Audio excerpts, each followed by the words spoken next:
Fairlife chocolate milk, the milk that makes you physically. I can't. Physically unwell.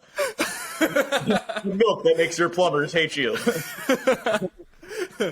Actually, it makes things go down very smoothly. Not only does it go down into your tummy smooth, but it makes everything coming out of you even more smooth. And with that, we just begin demonetized once again. 4 in a row. We're on a streak right now. We're going to be continually raising the bar of riskiness until it just gets absolutely insane. What happened? Did you wet yourself? I was supposed to get the water in the floor and it landed right in my crotch. So, luckily, I'm wearing black. I mean, I'm not going anywhere, so. But yeah. I just will do this episode with wet pants. That's the first time that's happened, but. I finally found it back in the aisle. I found the Fairlife back in the aisle. It's not the lactose free, but regardless. Wait, isn't it always lactose free? No, it's this one is like 2% reduced fat. It's the reduced fat. I haven't. Usually it has the lactose free on them. Oh wait, there it is. Never mind. Oh! That's scary. My body would not be able to withstand a lactose packed. I can't believe I didn't see that in the store. Holy cow! All right, that's great. I'm sure it's all lactose free. Like the entire brand is lactose free. Yeah, actually, I put this in one of my smoothie reviews for my company. As I said before, I do these little smoothie reviews to kind of lighten the mood. Kind of playing with fire there too. And someone wrote back saying, like the Fairlife, I think they've had some allegations in the past about certain things. For being an awesome company. That's right, and I'm going to leave it at that. Feel free to do the research on your own, but the milk is amazing. So it looks like you're probably looking it up right now. The milk harvesting practices aren't amazing, but yes, yeah, but the milk itself tastes absolutely delicious. So feel free to sponsor us if you very much like to Fairlife. Without further ado, speaking of amazing things, Marvel has just been on an absolute tear with some of their more recent projects, whether it's a trailer, whether it's an episode, whether it's just news in general. So much stuff is happening. I'm not even sure where to lead off with, but I think let's just go right into, Moon Knight. Let's hop into that because that was, I don't know what it is about episode 4 with all these Marvel TV series, but stuff always goes down, leaving you on one of the biggest cliffhangers of all time, and that's what happened this week. And I'm not really sure what to think about it. Nat, what are your comments, thoughts about this stuff? Because we haven't talked about it yet. I'd love to know what you're thinking, if you can grasp what was going on. You know, my brother called me after the episode, and he's like, you know, I'm like his go-to explainer for all things Marvel. That's and sick. He's like, what the earth happened? And I was like, I don't know. I'm about to watch it. I'll let you know. I didn't think it'd be that confusing, but I even after doing research online, I could not tell you exactly what is going on at the end of the episode. That last scene was a lot. So to me, I was able to kind of narrow it down to like 2 ideas for what's going on. Obviously, they're the polar opposite of each other. The one saying that the mental institution that he's in is like a facade, that's fake, and everything that's going on beforehand was real. And the polar opposite being that the mental institution was real, and everything that occurred leading up to that was a facade. And I'm not really sure where to go with that, but just to kind of like break it down very succinctly as possible. With the mental institution being a facade, there are just so many details, whether it's objects like the cupcake or it's something as simple as the bird that one lady was drawing. It turns into these different things are actually part of the first 3 or 4 episodes, that being Khonshu himself with his depiction of being just kind of like bird with just skin, with just bones. And then the cupcakes being part of the actual delivery truck that Mark or Steven was driving in the very first episode to escape. And then that's just the objects. Then we have the actual people that are part of the other episodes that are part of Mark's life that are now in the institution as well. So it's kind of carrying from the institution over to this fictional reality that he's creating in order to, I believe, like possibly escape. Whether it's going to be Harrow's staff, whether it's Harrow's staff is in the nurses or himself being the main doctor, he uses those nurses and him as like kind of the villains in the story that he creates as Moon Knight.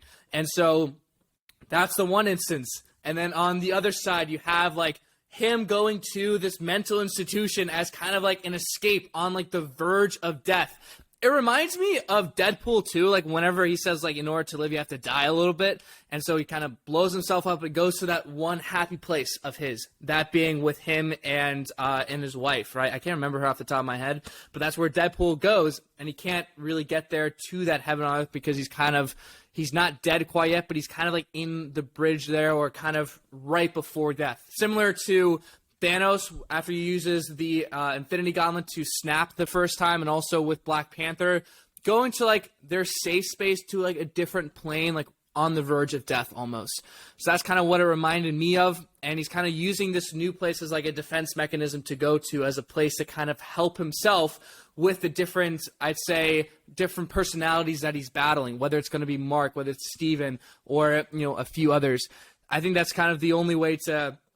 best way to succinctly, I'd say, break down the two different scenarios there. And I'm not sure if you found the same thing, or if you thought of another possible reason or another explanation for what the hell's going on at the very end. Yeah, I think it's more likely the case that everything we've seen up until that scene was real, and that he's just hallucinating because he's on the verge of death, or he's already died, or there's some sort of spirit in that haunted cave that they're in that is protecting him or keeping him alive. But that entire scene was just jam-packed with symbolism. And you mentioned some of the symbols that we saw, but like we also saw his goldfish, his ankle was strapped to his wheelchair, like how he straps himself in at night to his bedpost before he goes to sleep. And there's also that painting in Harrow's office that resembles I don't really know where that is actually specifically, but it is, I don't know what it's called at least, but that's where Stephen Grant wakes up with the amulet at first after he's chased down by Harrow's men. But I don't know. The only prediction I have from the episode, apart from that, is with respect to the third sarcophagus they come across. Mm-hmm. I'm guessing that is Stephen Grant's / Mark Spector's third persona, and the one who was responsible for like grizzly murdering some of Harrow's henchmen about an episode ago, when Mark and Stephen claimed that they hadn't done it. No, I definitely agree. I think that's a great point. And I also think, like, to add on to that, something I was thinking about is that usually whenever he would go from Mark to Steven or vice versa, the camera would show that. And so whenever he'd physically like transform, you know, as we saw, I think in that third episode, whenever Mark lets Steven come into play to kind of deal with that one map of sorts, we actually see that transformation. But in the first episode, right before the other men are killed, I think that was our first glimpse of that third personality coming out. It wasn't Mark, but it was that third personality, because he kind of like, you know, does that little somewhat seizure, eyes rolls back into his head.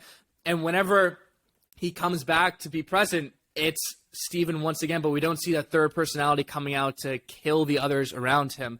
And now I know Country says that, oh great, the idiot's back, but I think that other personality, most likely that being Jake Lockley, as you said, is that, you know, kind of vengeful murder that we possibly saw not only in that third episode with the three henchmen, but also in the first episode as well, whenever he's in the street there and then he wakes up and he's covered in blood.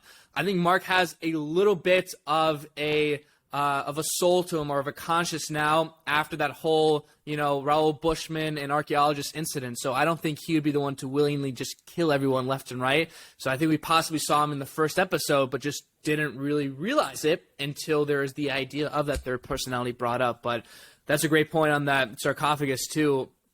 And I think because of that, they're probably going to dive into like his origin story. I feel like they have to really explain this whole dissociative identity disorder in this 5th episode. Probably going to take back to, whenever Mark came into contact with Khonshu and everything. I really hope they do. And I'm not really sure. It seems very late, doesn't it, for them to be doing like an origin on him like in the 5th episode now? No, I think it's plausible, especially because, like, if you look at WandaVision, for example, like, we didn't get insight into her past until midway towards the end of the series when Agatha was walking her through her past. Yeah, that's a good point. Good point. So there's definitely precedent for it in the MCU, and I think your prediction is right in that we'll get like a tour of his background, because like I think the whole style of the series up until this point has been to keep the viewer in the dark about what's actually going on, and we're learning everything as Steve and / Mark are discovering it. Yeah, so. And what I really want to happen is for, and as you said in one of the other videos, is that the personality of Marcus Steven reflects the actual costume within the comic book character version, whether it's Moon Knight or Mr. Knight, reflecting Mark Spector and Stephen Grant respectively. And then we have Jake Lockley, and based on that, if Mark was to reunite with Khonshu, that means there'd be a totally different outfit. Maybe I brought this up before, but I'd love to bring it up again just because I think that they're doing an exceptional job with the costumes. So I'd absolutely love to see their other take on possibly whose costume could reflect this like murderous Jake Lockley personality type. I'm not sure what could happen, or if Jake Lockley is just going to absolutely take complete control of or what's going to happen, but I'd love to see that extra costume of a Moon Knight, because we haven't seen that in the comics, and I think they could kind of do their own interpretation as they've already done and play around with it a little bit. Yeah, no, I think that's a good idea. I need these last 2 episodes to come out. I guess it's going to time perfectly with Doctor Strange, right? Because we have episode 5 on Wednesday, and then the literal day before the Doctor Strange release is when they're going to release the finale. Yeah, that's correct. So it's getting very near, and I thought it would be very cool for them to kind of have one lead into the other. And I'm like, what do you think the post-credit scene like is going to be? Do you think it's going to tie into Doctor Strange at all, or do you think that window is so short in between the two where it's like just not feasible? I think I think it would be stupid for them to try to connect the two just because they seem so disparate. Like, I don't see what purpose that would serve unless he's for some reason going to appear in the movie. I don't think it makes much sense, especially because like I've learned to stop having high expectations for post-credit scenes for shows after what they did with Hawkeye, with the fucking Avengers musical. Oh yeah, that was a whirlwind. That was just one absolute big tease, and I'm not overly. They memed us very hard, but that was on purpose though, because they knew that we were all going to be like, screaming our jeans, hoping for something crazy, and they just gave us, the MCU version of something. Something that I realized today, like on the way back, just like how smart Marvel is and how they like to play with us sometimes, is especially with this franchise, they have a way of just being so clear about everything and have everything make sense. There are some franchises out there like DC in the past or some other ones where just some things just don't add up if they're to like bring a character back, let's say.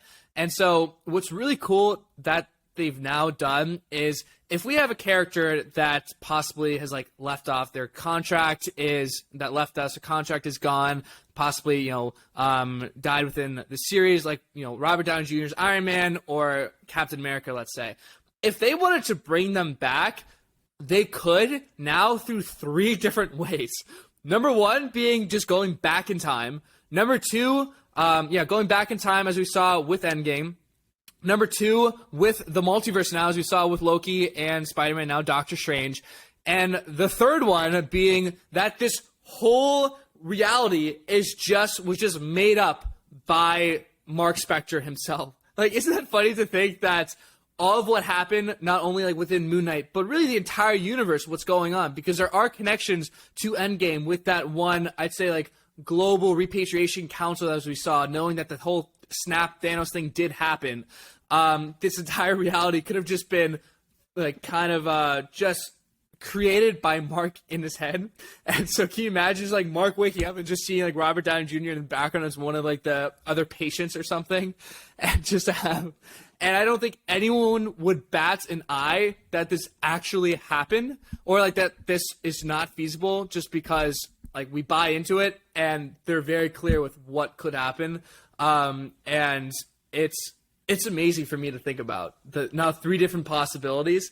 Obviously, I think episode 5 will explain what's the case, but as of right now, 3 ways as to Marvel could bring in a character from the past. I think that's hilarious. Yeah, dude, they've given themselves so much wiggle room.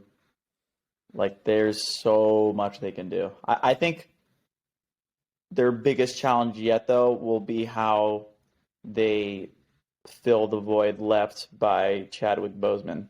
Now that he's unfortunately no longer with us and going to be a part of the MCU. Like,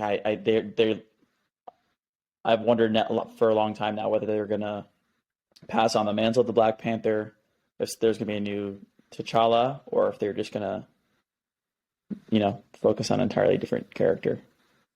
Yeah, I'm not really sure. It seems like someone's going to be taking up the mantle as Black Panther. I think right now the speculations are Shuri or the one person from, what was it, the Jabari tribe that is possibly going to take that up. I'm not really sure.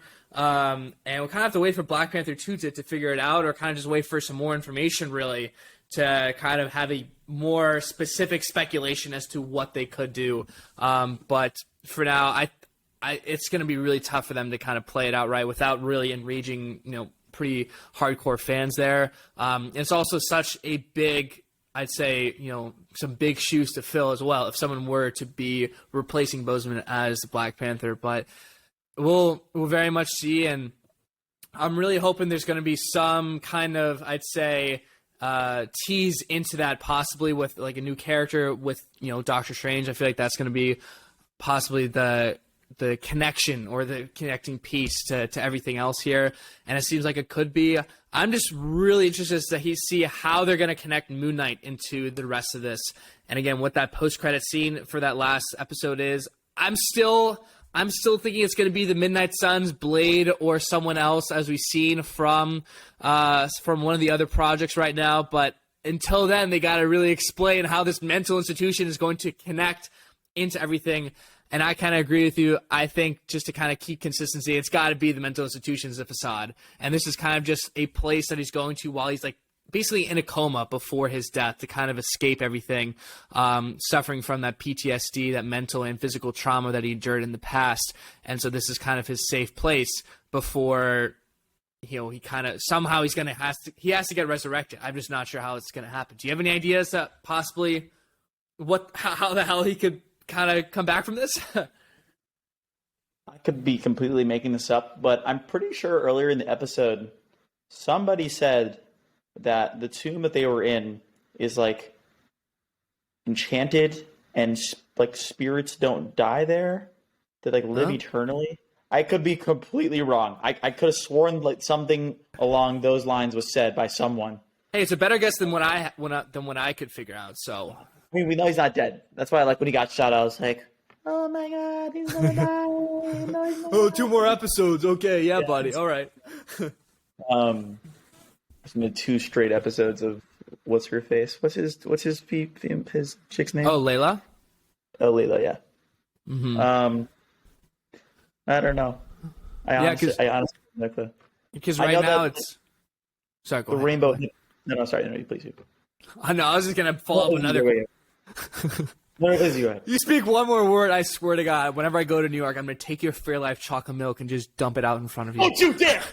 Don't you dare! Do you think we could sneak some of this bad boy into the theater? Do you think they'd allow for that? Yeah, but by the smell of our farts, they'll know. They'll accept it. Yeah, maybe it's not the best idea to have Yeah, that. like we're gonna be in an enclosed space for about 2.5 hours, Ryan. We can't. I mean, like if we want a private showing, that might be the way to do it. Everybody else will leave. It'll just be you and me. Yeah, because then if we were to go out afterwards too, it'd just be us. I mean, regardless, I'm just gonna be in the corner, just wondering what the hell just happened. Like checking the weather over and over again. Checking out Google Maps or the weather app for really good today. Can't wait to see what the weather is for the drive home tomorrow.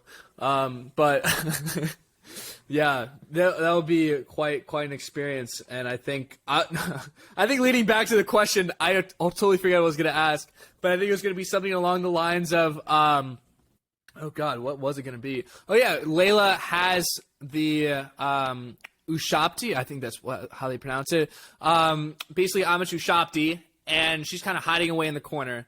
And so we have, despite like how good of a fighter she is, she's not taking down the henchman of Hera, who has the gun on him.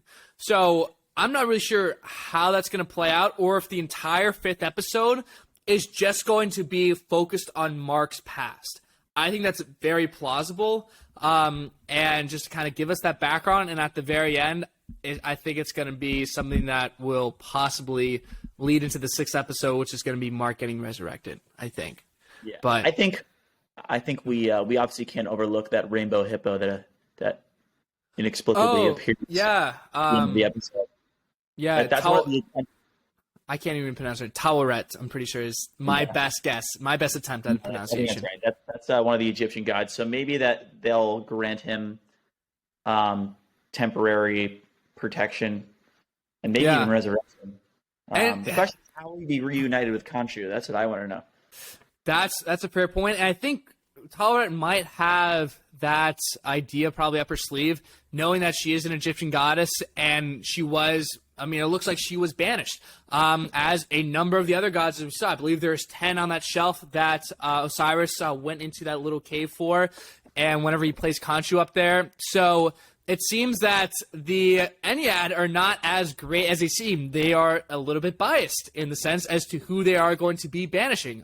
Number one, and then also, Khonshu next, and a number of others. I believe Anubis was up there as well, as I probably saw from another video. And based on that, it definitely explains the absence of the other 4 from the seats in the Ennead.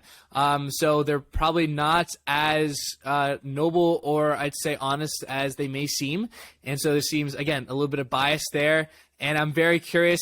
I believe most likely that Taweret was probably going to make some attempt to help Mark and all them get back into the physical world, number one, to be revived.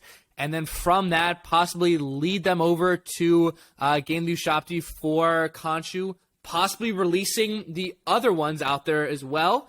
Could that set up another villain out there? Like maybe some of them were in fact banished for a reason. Others possibly by accident or just based on that bias that Osiris and the others had. And it brings up a lot of questions and concerns for which ones are actually bad, which ones are good, that were, I'd say, like accidentally banished or kind of banished really without a good reason, I should say. And it seems like Taweret, based on that cute voice, was probably banished for no reason. And I believe she's the god of fertility and maybe something else. So I'm not really sure how that could connect to Mark. And why she was pregnant. Maybe. And a little Moon Knight coming up possibly very soon. A little one running around there. I'm not really sure where to go with that. If you will. Yeah. But I'm curious as to your take kind of on that, as to how she could possibly be involved. Aside from reviving him, like, do you have any ideas to why she could have been banished in the first place? I'm not really entirely sure. It's hard to speculate what her role is, especially because her character is an MCU original. Like, she's not directly inspired by any character from the comic books, which is rare for them to do. So we don't have any basis for guessing what purpose she might be serving. But given that she's an Egyptian god, she may guide him back to Khonshu and help him free Khonshu so that they can reunite and he can have access to to his healing abilities once again and resurrect himself from having died from the bullet wounds. But Yeah. we know he ain't dead, that's for sure. Yeah, I definitely agree. I think she's kind of going to have like the responsibility of as a guide almost to bring her back to Khonshu there and to revive him, once more. I'm not really sure. I wonder, just kind of thinking out loud here, if he was to obtain like some different powers, if she was to be the one to resurrect him. What powers would he gain? Would he don a different suit of something? Or what do you think it would possibly look like? I don't think a rainbow hippo is very intimidating. Yeah. Although they are very dangerous creatures. That's right. Yeah, it's kind of a very much, I believe the words like juxtaposition between the sweet voice that the hippo has, that Taweret has, and then also the ferociousness of the actual hippo in Africa as well. So that I think that'd be up and I went, yeah.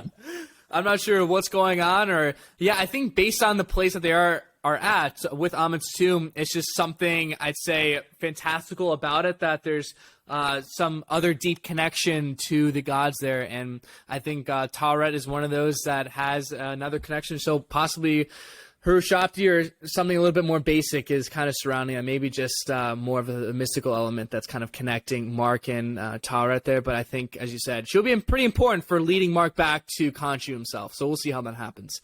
But I think with that, that was some big points that we just covered. With Taweret, the third sarcophagus, the mental hospital institution, and really everything leading up to that, I think it was pretty much self-explanatory as to what occurred with Layla learning about her father, the archaeologist, and all. Are there any other big things that we missed? I think we kind of touched on almost everything that we could. You think so? Oh, I think the real focal point of that episode was the end, and I think we covered that pretty well. Yeah. We'll just have to see whether we end up being right or not. Yeah, I'd say so. And that fifth episode, I think, is going to really dive into that history for Mark, Steven, and all that stuff related to his disorder. And we'll just we'll have to wait around for that. But there was some other big news this week, which is going to be on Thor with the trailer being released. Matt and I already reacted to that. So I think without further ado, let's kind of snap away this segment and talk a little bit about that magical trailer, shall we? Let's dive right in. All right, here we go. 3, 2, 1.